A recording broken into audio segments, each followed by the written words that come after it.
ও মুসলমান, কথাগুলো ভালো করে বুঝবেন। আমরাও তো সেই মালিকের সাথে গুনার কাজ করতে করতে অনেক দূরে চলে গেছি। এখনো যদি আমরা সেই রব্বে কারিমের কুদরতি পায়ের উপরে চোখের 2 ফোঁটা গরম পানি ঢেলে দিতে পারি, তাহলে এখনো আমাদের রব আমাদের গুনাহ মাফ করবেন না, আমাদেরকে তার কুদরতি কোলে তুলে নেবেন। চিল্লায় বলেন সুবহানাল্লাহ।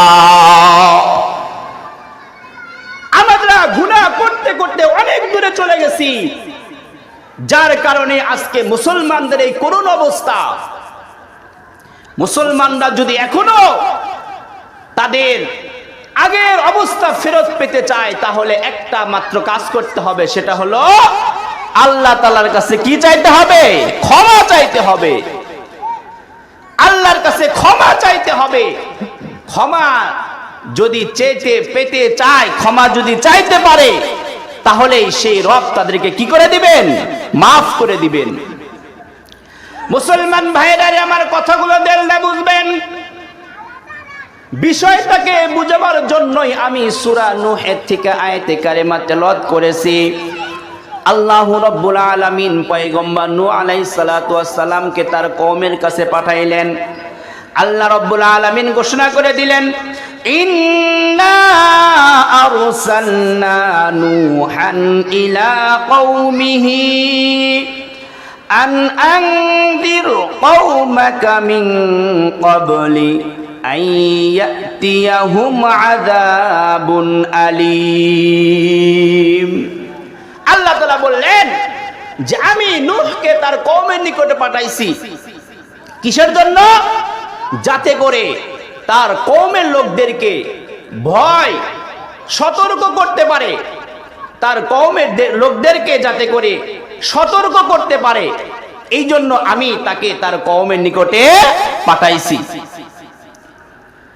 এক পর্যায়ে পয়গম্বর নূহ আলাইহিস সালাতু ওয়াস সালাম তার কওমের লোকদেরকে দাওয়াত দিচ্ছেন। 1 বছর নয়, 2 বছর নয়, 100 বছর নয়, 200 বছর নয়, দীর্ঘ 950 বছর পর্যন্ত দাওয়াত দিয়েছেন। 950 বছর পর্যন্ত দাওয়াত দিয়ে 80 জন মানুষকে কি করাইছেন? ইসলাম গ্রহণ করাইছেন। পয়গম্বর নূহ আলাইহিস সালাতু ওয়াস সালাম বলতেছেন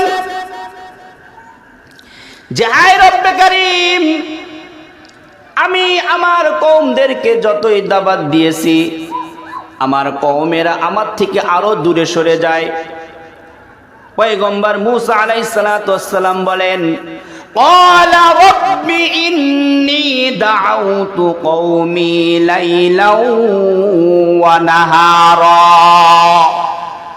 পয়গম্বর নূহ আলাইহিস সালাতু ওয়াস সালাম বলেন যে হে আমার রব, আমি আমার কওমের লোকদেরকে রাত্রিবেলায় দাওয়াত দিয়েছি, রাত্রিবেলায় যাদেরকে পাই নাই আবার দিনের বেলায় দাওয়াত দিয়েছি।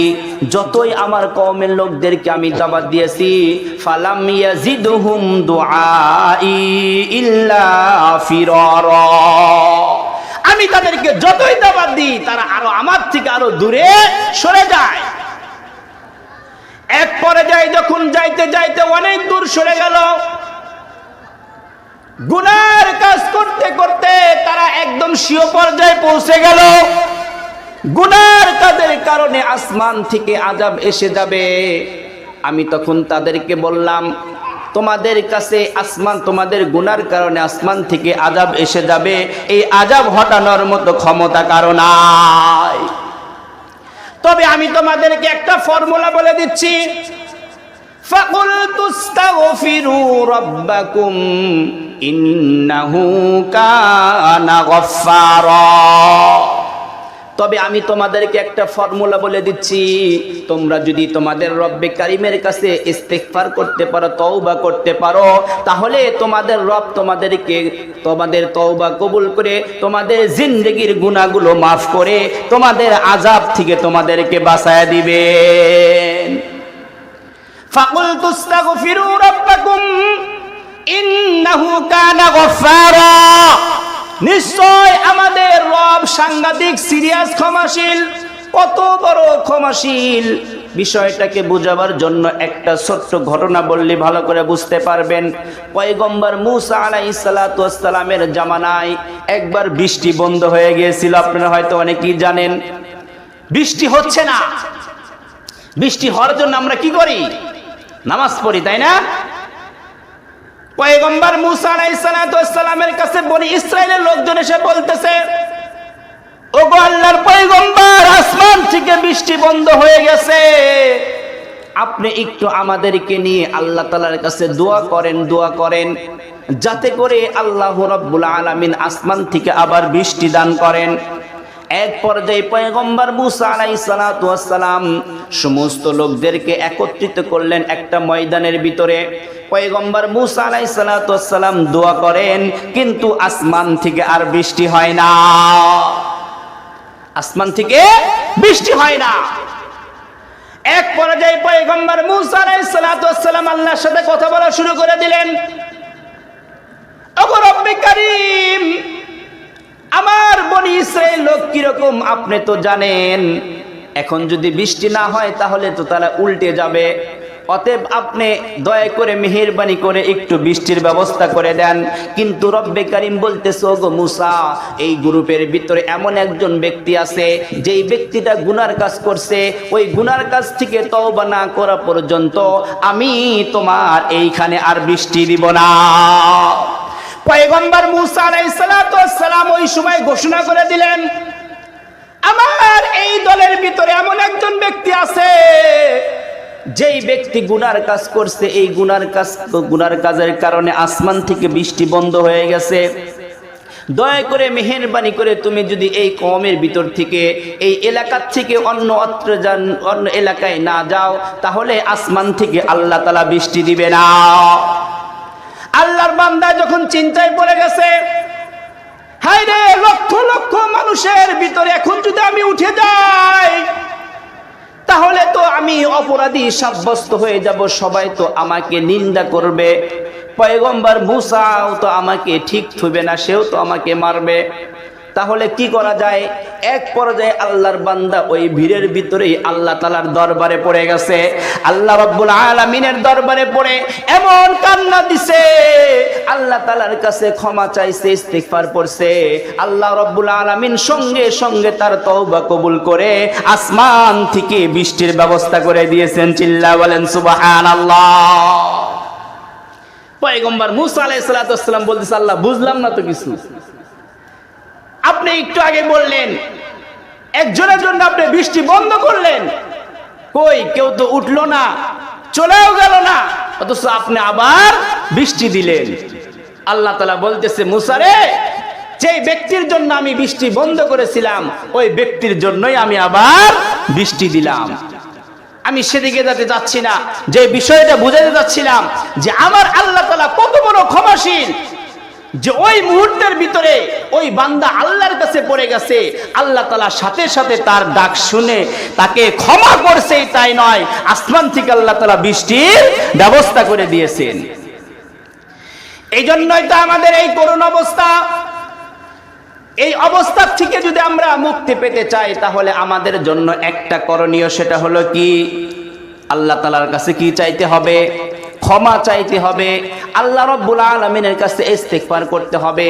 যদি আল্লাহ তাআলার কাছে আমরা সেভাবে ক্ষমা চাইতে পারি, আল্লাহ তাআলা তাহলে আমাদেরকে ক্ষমা করেই দিবেন, তাই নয় আবার আমাদের পূর্বে অবস্থা ফেরত দিয়ে দিবেন। এই জন্য আল্লাহর কাছে কি চাইতে হবে? ক্ষমা চাইতে হবে, ইস্তিগফার করতে হবে। ইস্তিগফার করার কয়েকটা ফজিলত আছে। সূরা নূহের ভিতরে আল্লাহ তাআলা সুন্দর করে ঘোষণা করে দিয়েছেন যে বান্দা যদি ইস্তিগফার করে তাহলে তার জন্য 5টা ফজিলত। কয়টা ফজিলত? এক নাম্বার হলো ফাকুল তুস্তাগফিরু রাব্বাকুম ইন্নাহু কানা গফফারা। এক নাম্বার ফজিলত, বান্দা তোমরা যদি আমার কাছে তওবা করতে পারো, খালেস নিয়তে যদি তওবা করো, তাহলে আমি তোমাদের যেই সমস্ত গুনাহগুলো আছে এগুলোকে আমি মাফ করে দেব। চিল্লায়া বলেন সুবহানাল্লাহ। এক নাম্বার ফজিলত। 2 নাম্বার ফজিলত, আল্লাহ রাব্বুল আলামিন বললেন ইউরসিলিস সামাআ আলাইকুম মিদরারা। 2 নাম্বার ফজিলত, আমি তোমাদের জন্য আসমান থেকে পানির ব্যবস্থা করে দেব। চিল্লায়া বলেন সুবহানাল্লাহ। যেটা পয়গম্বর মুসা আলাইহিস সালাতু ওয়াস সালামের ঘটনার দিকে ইঙ্গিত করে, ঠিক না ঠিক? মুসা আলাইহিস সালাতু ওয়াস সালামের ওই ঘটনার দিকে দেখলি বোঝা যায় যে আসলে ইস্তেগফার করলে, তওবা করলে যে আল্লাহ তাআলা আসমান থেকে বৃষ্টির ব্যবস্থা করেন তার বাস্তব প্রমাণ। 2 নাম্বার পুরস্কার আল্লাহ তাআলা ঘোষণা করে দিলেন, ইউরসিলিস সামাআ আলাইকুম মিদরারা। 2 নাম্বার পুরস্কার আমি তোমাদের জন্য ঘোষণা করলাম, যদি কোনো বান্দা ইস্তেগফার করতে পারে, যদি বেশি বেশি তওবা আমার কাছে করে ইস্তেগফার করে, তাহলে তার 2 নাম্বার পুরস্কার হলো আমি আসমান থেকে বৃষ্টির ব্যবস্থা করে দেব। চিল্লায়া বলেন সুবহানাল্লাহ। 3 নাম্বার পুরস্কার, ওয়ায়ুমদিদকুম বিআমওয়াল। বান্দা তোমরা যেই ধন সম্পদের জন্য সারাটা দিন পরিশ্রম করো, যেই মাল কামানোর জন্য আমার নামাজ পর্যন্ত তোমরা বাদ দিয়ে দাও, মুয়াজ্জিন আজান দিচ্ছে সেই আজানের তোমরা তাওয়াক্কা না করে তোমরা দুনিয়াবি কাজের ভিতরে লিপ্ত থাকো, যেই বান্দারা বেশি বেশি ইস্তেগফার করবে আমি তাদেরকে 3 নাম্বার পুরস্কার দিব, যে তাদের মাল সম্পদ আমি বাড়াইয়া দিব। চিল্লায়া বলেন সুবহানাল্লাহ। কি বাড়াইয়া দিবে? মাল সম্পদ বাড়াইয়া দিবে। কি পড়লে? বেশি বেশি ইস্তেগফার পড়লে। এই হলো তার 3 নাম্বার পুরস্কার। 4 নাম্বার পুরস্কারে ঘোষণা আল্লাহ তাআলা বললেন, ওয়ায়ুমদিদকুম বিআমওয়ালিন ওয়া বানিন। বান্দা তোমাদের স্বামী আর স্ত্রীর মিলনের পরে আমি যেই সন্তান দান করি, এই সন্তান দেন কে? কে দেন? আল্লাহ। যদি আল্লাহ না দেন, আমাদের যদি ক্ষমতায় থাকতো তাহলে অনেক মানুষ আছে যাদের কি হয় না, সন্তান হয় না। এই সন্তানের জন্য তোমরা কত ডাক্তারের কাছে দৌড়াও, কত মাজারে দৌড়ায়, কত যেইখানকারই মানুষ বলে যে অমুক জায়গায় গেলি পারে হইবে, ওইখানে চলে যাচ্ছে। কিন্তু আল্লাহ রাব্বুল আলামিন বললেন, বান্দা তোমরা যদি বেশি বেশি ইস্তিগফার করতে পারো তাহলে আমি আল্লাহ তোমাদের সন্তানের ব্যবস্থা করে দিব। এই পুরস্কারের ঘোষণা আল্লাহ তাআলা করে দিলেন। 4টা পুরস্কার। এরপরের যে 5 নাম্বার পুরস্কার আল্লাহ রাব্বুল আলামিন বললেন, ওয়ায়াজআল লাকুম জান্নাতিন ওয়ায়াজআল লাকুম আনহারা। তাদের জন্য আমি বাগান, জান্নাতের ব্যবস্থা করে রেখেছি। চিল্লায়া বলেন সুবহানাল্লাহ। কাদের জন্য? যারা বেশি বেশি কি করবে? ইস্তিগফার করবে।